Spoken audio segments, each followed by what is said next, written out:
శ్రీ గురుభ్యో నమః. శ్రీ లక్ష్మీనరసింహస్వామిని స్తుతిస్తూ ధర్మపురి శ్రీ శేషప్ప కవి రచించిన నరసింహ శతకంలోని 29వ పద్యం.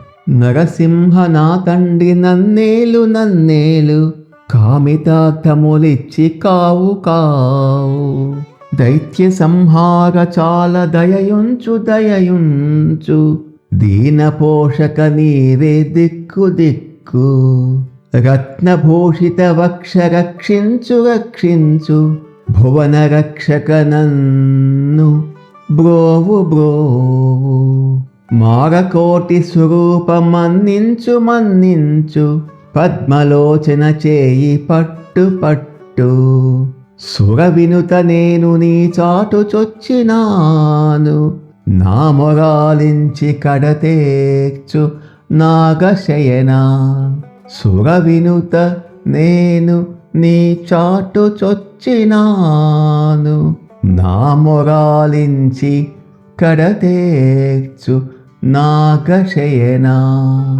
భూషణ వికాస శ్రీధర్మపుర నివాస, దుష్ట సంహార నరసింహ దురిత దూరా.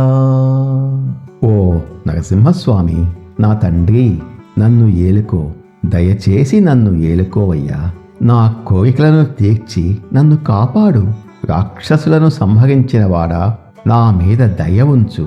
దీనులను పోషించేవాడా, నాకు నీవే దిక్కు. స్వామి, రత్నాలతో అలంకరించబడిన వక్షస్థలం కలవాడా, నన్ను రక్షించు. సమస్త లోకాలను రక్షించేవాడా, నన్ను దయతో బ్రోవు, నన్ను దయతో కాపాడు. కోటి మన్మథుల వంటి అందమైన రూపం కలవాడా, నా తప్పులను మన్నించు. పద్మాల వంటి అందమైన కన్నులు కలవాడా, నా చేయి పట్టుకొని నన్ను సన్మార్గంలో నడిపించు. దేవతలచే కీర్తింపబడేవాడా, నేను నీ శరణు కోరి వచ్చాను. ఆదిశేషునిపై శయనించే ఓ దేవా, నా మొరను ఆలకించి నన్ను ఈ సంసార సాగరం నుండి కడతేర్చు, తరింపచేయు తండ్రి అని శేషప్ప కవి అత్యంత ఆర్తితో భక్తితో స్వామిని వేడుకుంటున్నాడు. శ్రీ నరసింహస్వామి దివ్య కృప మనందరిపై ఉండాలని కోరుకుంటూ తర్వాతి పద్యం కోసం మన భగవద్గీత తెలుసుకుందాము అనే యూట్యూబ్ ఛానల్ను సబ్స్క్రైబ్ చేసుకోండి. ఓం తత్సత్.